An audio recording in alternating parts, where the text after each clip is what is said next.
Folks, this is Brian with my review of the Runequest role-playing and Glorantha Manuscript I got at Gen Con. This section is going to deal with adventurers, and when you're creating an adventurer, there's actually an 8-step creation process. The first one is determine your homeland. Second is your family history. Third is rune affinities. Fourth, your characteristics. Fifth, your occupation. Sixth, your cult. Seventh, your personal skill bonuses. Then eighth is other information, which is actually fairly simple.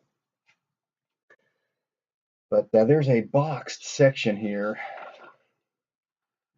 where it talks about playing inexperienced and more experienced players. And Runequest will play for Glorantha. It's assumed that your PC is between 21 and 25. Fully adult with experience, having done things, a fully contributing member of society. Now, in the past, in my worlds, I've had age ranges. So you could start as young as, say, 16, as old as into like your 50s, getting ready to die. And part of that comes from Star Wars, where you've got Luke Skywalker, brand new kid off the block.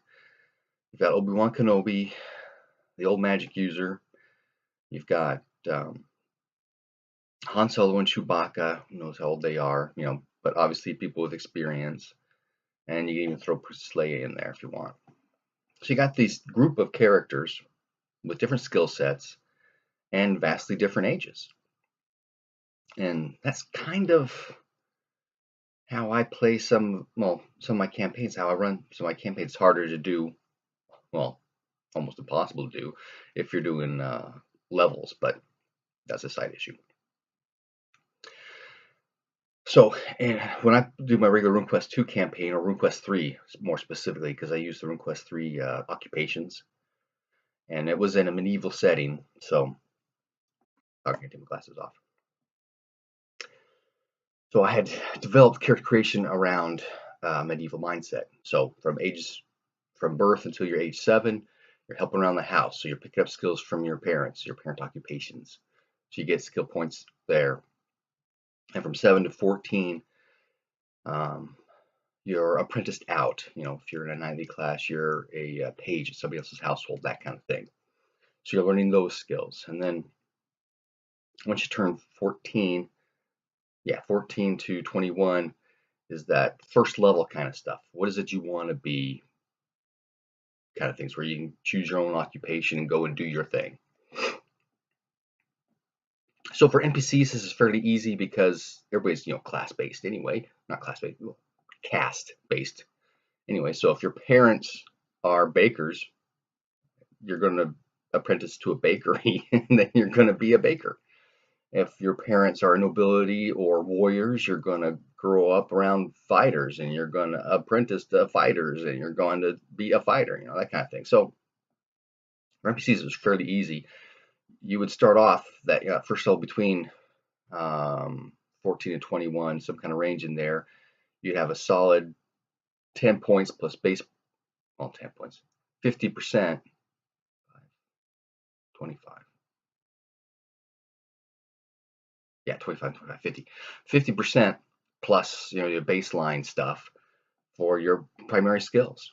And that's where I pictured, PC starting out, around that 50% range, which is another reason why I like the fancy trip so much, because, people are 10 to 12 and you're rolling 3d6 for your stuff. So a bell curve, another comment for another time. Anyway, so that's how I've been running my campaigns. And here we come in with RuneQuest Glorantha, and they've got this whole thing. You're going to start it, that there's already a race. You're going to have all this experience to begin with. And that's something I've been debating back and forth with myself on do I just go ahead and run with that, or do I do it my own way? Well, anyway, they've got this little box section about inexperienced players and players with more experience.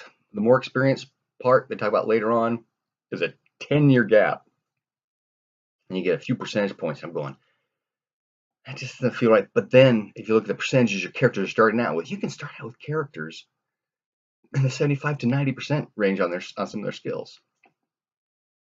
And while that may be great as a PC, as a game master, trying to help them develop into their character, I don't know, seems too much to me.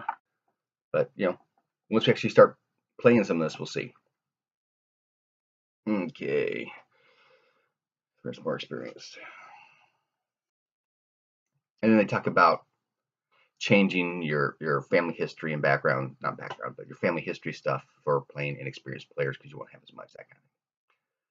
We'll get there more. Okay, your homeland. The basic area is Dragon Pass, and so they've got 1, 2, 3, 4, 5, 6 homelands within Dragon Pass, or cultures, if you want to call them that. You've got Sartor, you've got Isrolia, you've got the Grazelands, you've got Prax, you've got Lunar Tarsh, and you've got Old Tarsh. And each of these homelands grant your PC modifiers to their characteristics, well, to their character aspects. And initially, when you're just doing what's your homeland, you get passions from that. We'll see later on this other stuff. They also start here what's called the Saga of Asana. Now, in Runequest 2, probably Runequest 3 as well, I don't remember now, there's this guy called Rurik. And in Runequest 2, the first thing you do is roll up stats, right? So you roll up stats, and there's an example. Here's Rurik, and here's his stats. The dice rolls were, and these is where he places them, and this is what he wants to do, the thinking on placing stats and stuff like that. And then they use Rurik all throughout the rules to give examples, to explain, to show how what the book rules were saying apply to an actual character sheet. So it's really kind of cool. I like it. They even got some stuff in there about Vasana's saga later on, where it's just storytelling. So it's kind of cool. Okay. So your family history. You determine, excuse me, if you have some special relationship with one of your grandparents or one of your parents. And so we get to roll things for them. Were your grandparents involved in any of these battles that happened during this time frame? Because we will start from 1561 and go all the way to 1622, which is the current campaign year, when your character is actively your character. Their events, what their occupations were, and from all of this stuff, like your homeland, you get stuff, right, from them, including passions. But there's also skills, reputation bonuses, and money, things you inherit from your grandparents and your parents. It's kind of cool. I like that idea. My only generic concern with that is the fact that if you want to play a more generic game, you would have to come up with your own homelands and define all your own culture and how each of those cultures did things during certain years, and it might get a little bogged down trying to do that kind of stuff. There's also in there, because your grandparents are dead, or most likely dead, and your parents might even be dead too. In fact, when we get through your history, there are lots of times for you to die. There's a box saying, there's a box table of random chance or causes of death. I thought it was pretty interesting. Okay, so after your grandparents, your parents, you have your own history. Oh, I misspoke somewhere. 1622 to 1625. 1625 is the current campaign year. Sorry about that. And again, you get more passions, more skills, more reputation, and more money, and lots of opportunities to get near death. Oh, there's also a chart for random boons. This is everything from being befriended by an elder race, well, a person of one of the elder races, to having a family heirloom, all the way to having your own personal bonded spirit, either in an animal or an item. So that's kind of cool. I picked up somewhere a copy of a random character generation kind of events thing, you growing up kind of deal, and it's all based on dice rolls, and they got modifiers for other tables, and it's got all kinds of weird stuff where you're actually you were a god, but you're blessed by a god at one point, or you've got these animal companions, or you've got these friends or enemies and stuff that you get growing up. The only thing I didn't like about that is if you kind of took the average all through that, almost everybody ends up being a thief. And I don't really want a world full of criminals. But anyway, The next part of the creation is your rune affinities and the cults. Now they list in here a number of cults. There's Argan Argur, Babistigor, Shalana Arroy, Dakafal, Herithia, Engiti, Bernalda, Ermal, Macht, Aseres, Lankermai, Morangor, Odalia, Orlanth, the seven mothers, Stormbull, Waha, Yelm, Yamalio, and Yinkin. Now, a number of these I had not heard of before, so they're brand new to me. Not that I'm extremely experienced in Gloranthan, cult mythology, but there's a lot more now than used to be in the. There used to be just the seven Lightbringers and a few others kind of thing. The original Runequest too. There's like 1, 2, 3, 4, 5 of these guys that I had not heard of before, and so that is what it is. One of the things that they did that I didn't really appreciate fully, I guess is the way to put it. Not that I hated it or anything, but Yelm used to be, and still is, the sun god, right? But in role-playing Glorantha, he's like the horsed sun. He's like a nomad. I don't remember the exact name right now, but Yelm, the horse god or whatever, something like that. So he became tied more particular to people who ride horses. And it used to be that anybody along a river pathway, you worship the sun, right? And that's the vision I had previously with Yelm, because the way I twist my Glorantha. But anyway, on to other things. Okay, so we've got all these cults, and they have runes associated with them. So we're now going to the elemental runes, and again, like your homeland, you get modifiers. There are 5 or 6.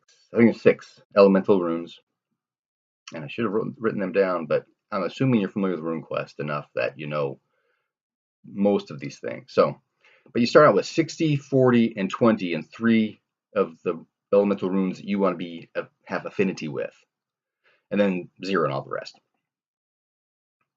And so each of these runes are described with a specific characteristic, personality traits, specific senses, skill categories, weapons associated with that rune, organs, specific color, a specific metal, and a phyla, all associated with that rune. And some of that gives you, material for creating your character's personality and stuff. But in speaking about characteristics, when you actually finally get to rolling your characteristics, your primary rune affinity, the one with the 60%, you get a +2 to that characteristic that's associated with that rune. Your secondary one, the one with 40%, you get a +1. Now you can waive either of those two, and take charisma instead, because there is no rune affinity for charisma. So they all get sort of a secondary association with charisma when you're rolling rune affinity bonuses.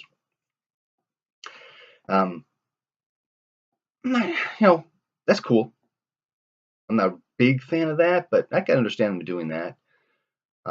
We've played in, I think it's Harnmaster, where you do all kinds of, what sun sign were you born? That might be Thieves Guild. What sun sign you're born under and how it affects your characteristics, stuff like that. So, it's not something that's brand new to me, but that's that can get you out of the 3 and 18 range. More later. You can actually have power and form runes. And these are similar to traits in Pendragon, where you've got corresponding balanced dichotomies. Instead of chaste and lustful, you've got harmony and discord. And they all have to equal 100%. In Pendragon, they had to add up to 20. Well, actually, there's a point where you could get higher than 20 on one. The other would just stay at 1, though. That kind of thing. So you've got this balanced dichotomy, totaling 100%. And you start with 75-25 on one of the pairs, and then all the others are 50-50. But then you're given 50 more points to allot between all the pairs: harmony, discord, stasis and movement, truth and illusion, fertility and death, man, and beast. So you could do 10 across all of them, kind of things would be 60-40. But again, you've got the sweet place to do whatever you want with through there. I do believe they give you a max. You can't get more than 90% in a rune to start with. And I've got some theories on that kind of thing. But anyway, so that's your character runes, the power and form runes that describe your character, in addition to your own affinities for the elements. Okay, finally we get to your characteristics. And these are standard Runequest ones: strength, constitution, size, intelligence, power, dexterity, and charisma. Although they order them slightly differently, they go all the physical stuff and then the mental stuff, and that's okay. In Runequest 6, in Runequest 2, like I mentioned earlier, you just rolled 3d6.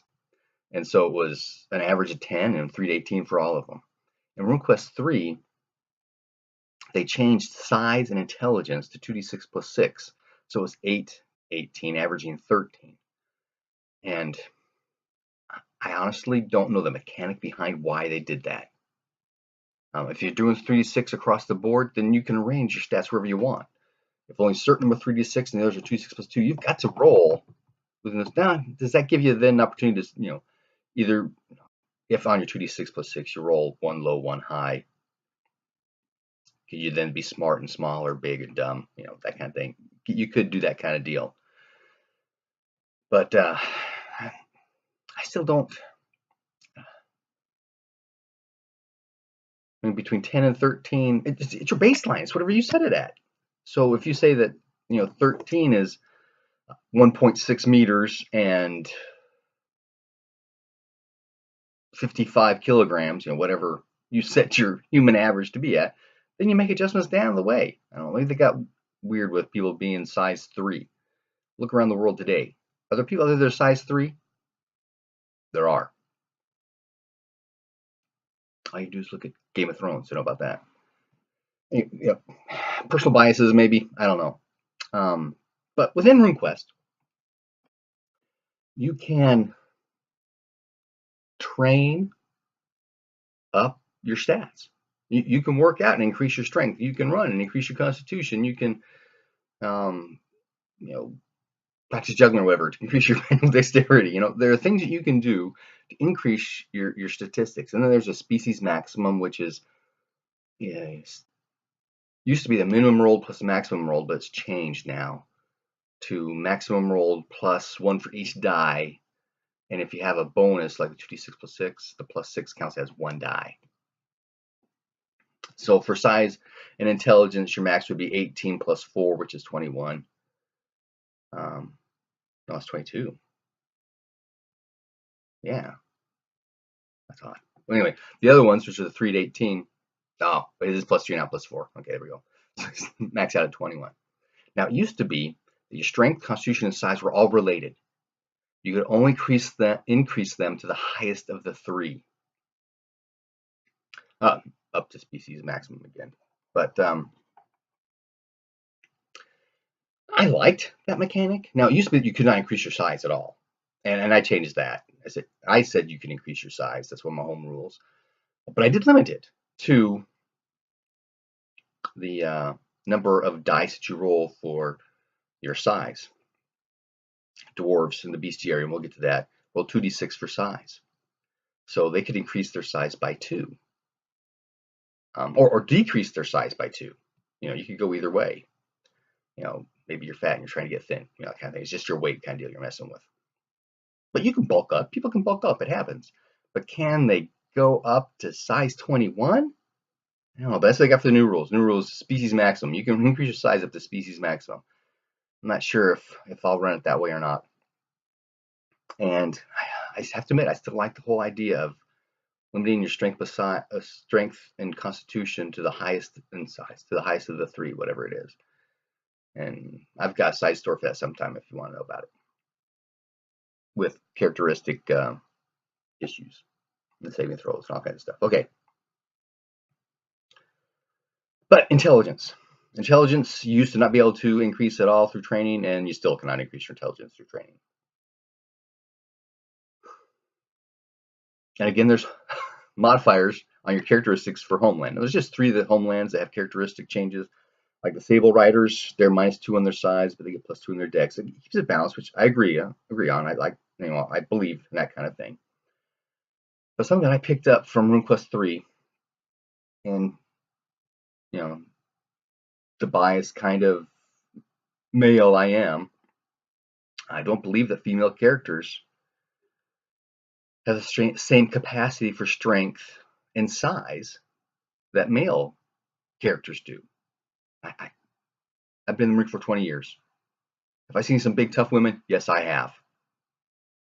But in general, if you look at the female population overall and their average, what's their average height? What, 5'5"?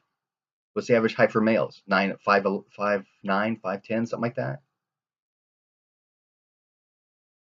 And weight corresponds to height, right? There's a relationship there. So, and there's studies out there too about upper body strength. Not that women can't be, so I had to balance it out. Getting further on, get past that argument, I balanced it out. I believe in general, in order to balance that out, that women have greater power and constitution. That's how I balanced it out. They're more in tune with the universe. Maybe that has to do with, their ovaries and womb. I don't know. Maybe it has to do with, I could talk about some religious stuff as well, but we won't worry about that. But anyway, in stories, if you look at stories, who are the hedge witches? Females. Who are the priestesses? Females. It just pulls into that whole concept.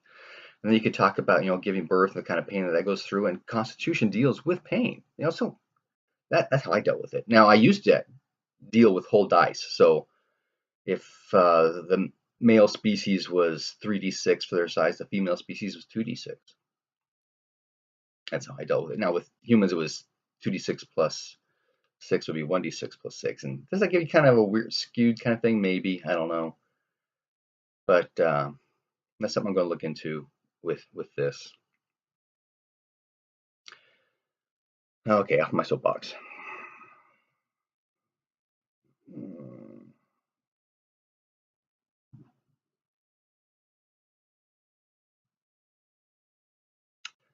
And I talked already about species maximum and minimum.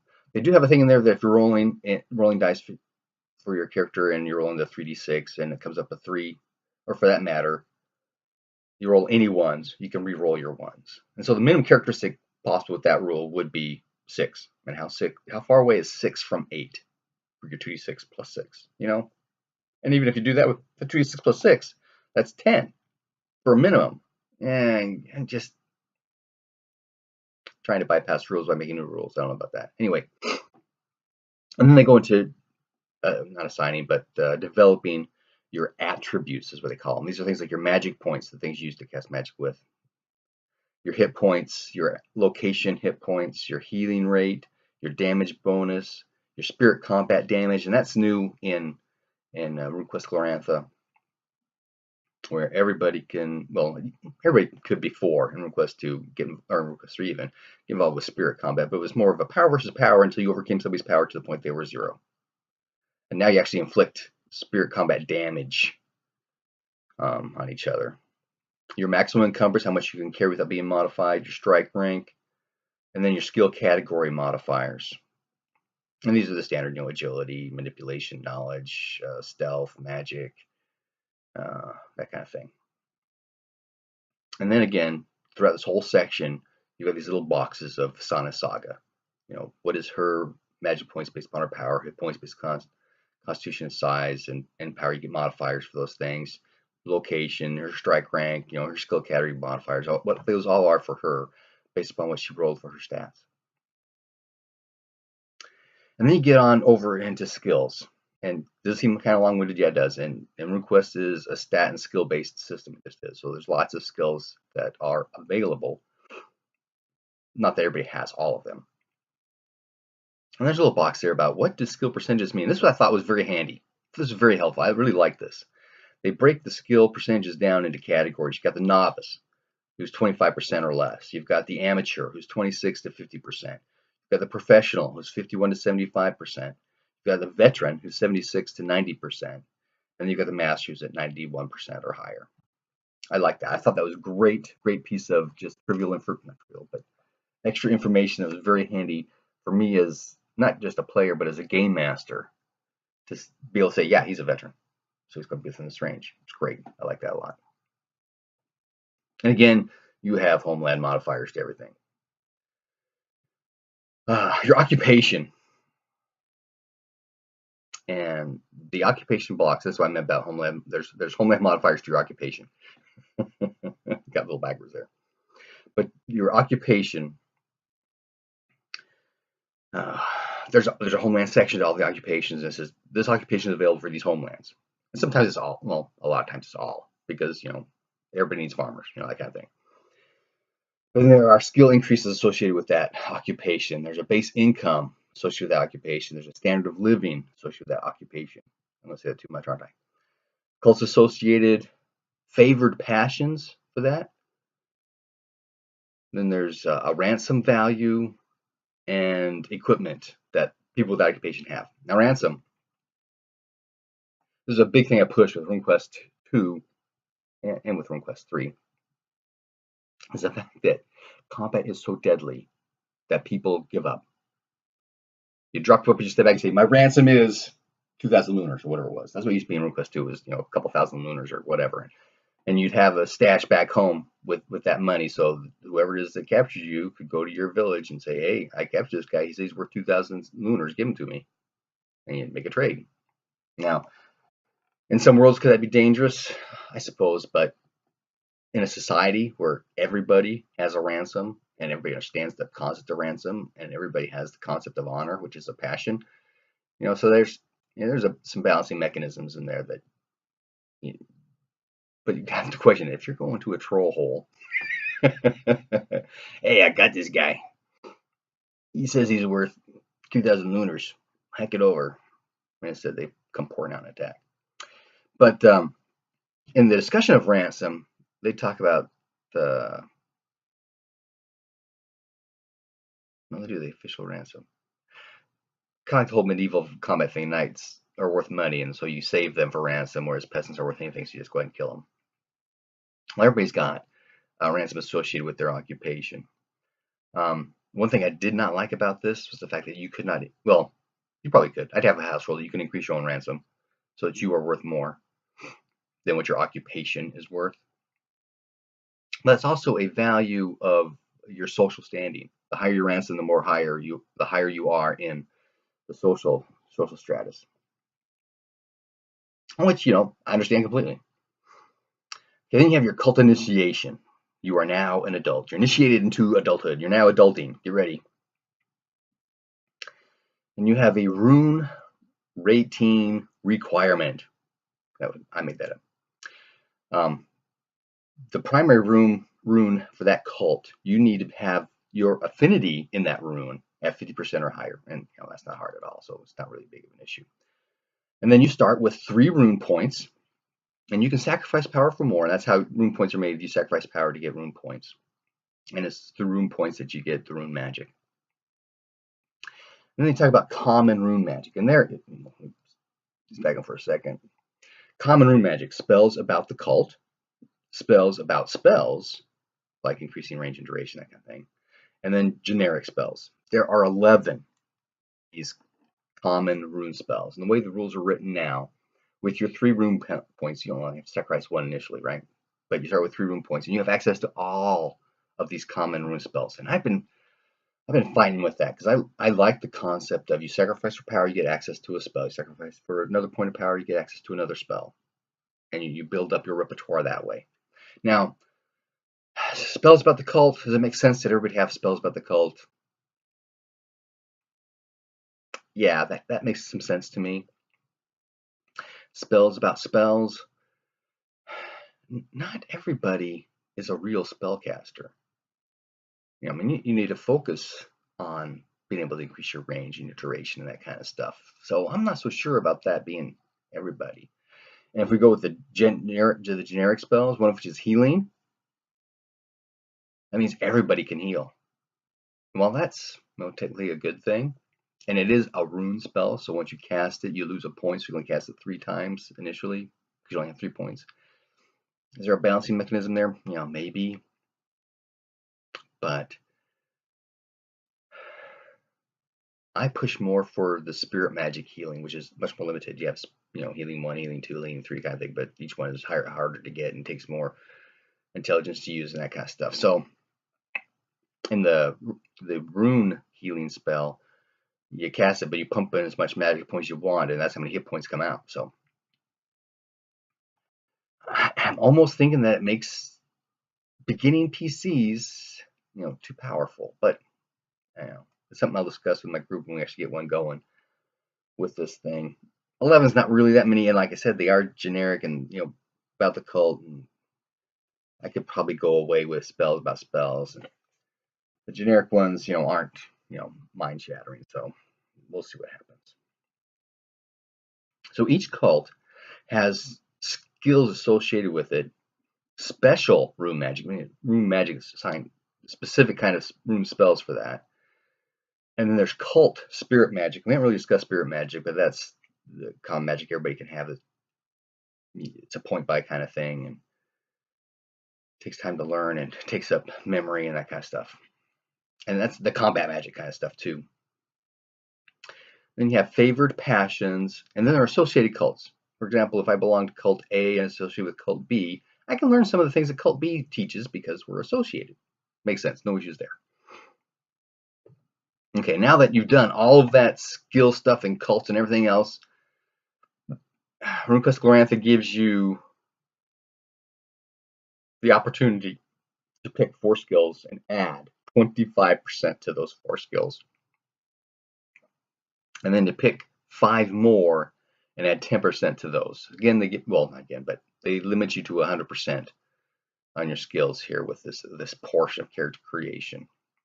Now, I haven't gotten to it in Runequest Glorantha yet, but in Runequest 2, you had skill checks. What do they do? They talk about there's certain skills that don't get skill check boxes, which means if you do it correctly, you get to have an increased roll later on. And that's another thing they do seasonally is your increased check. And when you start out at 75 to 90%, yeah, I can buy off on that. But when I was running RuneQuest 2 and RuneQuest 3 for that matter, at the time, I was using criticals. If you rolled a critical on your skill, then you got a critical skill check. You did it just, no, you did that shot just right. And so you get a chance to increase your skill roll. And we're talking about hopefully guys within around the 50% range, right? So half the time he's hitting, and 2% of the time he's getting a critical. And so I would let them get a skill check bonus every single time they got a critical. So what we found is that when you only get 1 skill check, people start using different weapons all the time. I mean, they're fighting my broadsword and shield. I make that skill check roll for that. Okay, sheathe my shield or sword, pull out my battle axe. So I get a skill check roll the battle axe, drop the battle axe and shield, pull out the great sword. That's not reasonable. That's rule playing. And to try to get away from that, I instituted this. You don't get checks as often. Yeah, because you just had to be a success. Every time you were successful with the skill, you got to check. I mean, a hard to do thing, getting a critical, but you can get as many checks as you get. And so you got guys who are focusing on getting better with their broadswords, instead of trying to spread their experience across different weapons. But recently, I've been thinking about this whole, you learn from your mistakes deal. Maybe it should be fumbles. And if we look at the whole skill range, we've got a guy with 25%. He crits on a 1. You got a guy with a 95%. He crits on a 1 through 4. Who's going to crit more often? Who's going to get more skill checks? And actually should be reversed. So if you do the fumble, where the guy with 25% fumbles on a 96 to double odd, the guy with a 96 only fumbles on a double odd. So the lower skilled guys will get more skill checks than the higher skilled guys. So I kind of like that concept. I may stick with that. Another thing was you can train up any skill to 75%, at least in Runequest 2, and I'm assuming Runequest 3 as well. I haven't seen that yet in Glorantha. You can train any skill up to 75%. Everything above 75%, has got to come from experience. And to increase your skill, you have to roll the difference between your skill level and 100. So you go, well, how do you, what happens when you hit 100? Because you can get over 100 on skills. You know, how does that happen? Well, one of it is modifiers. But you always had your intelligence as a percentage chance to increase in a skill.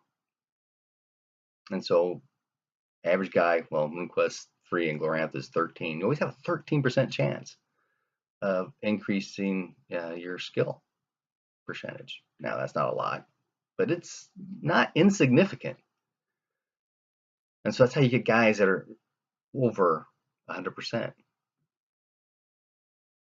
So my balancing mechanic was this whole, fumble crit thing. So that's what I think I'll go with. Go with the fumble. You get multiple rolls. But again, we're talking about a seasonal thing. We're talking about guys who've got huge percentages to begin with, so I'm not sure. But I definitely believe we need to have some kind of mechanic to keep players from, having multiple weapon skills and going through every single one of them. Just, not right.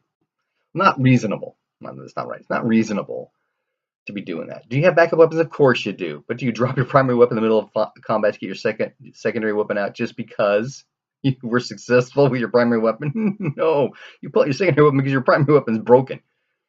Okay, well, the next section are the pre-generated characters. And these are the same folks that are in the quick start. Sana, Yamalio, Vishidin, Harmast. I don't remember all their names. But anyway, all the PCs from the quick start in there. Plus they add in this other guy. So there's 6 of them now. And this is Nathan, son of Hassan. And he is an old harsh hunter. And he is of the old bear cult or something. One of the new cults that I had not heard of before. But anyway, that was really quick about that piece because that's all there is to say about that. So the next video, excuse me, will be on the next section, which offhand, I don't recall it is. So you have to check it out. Ciao.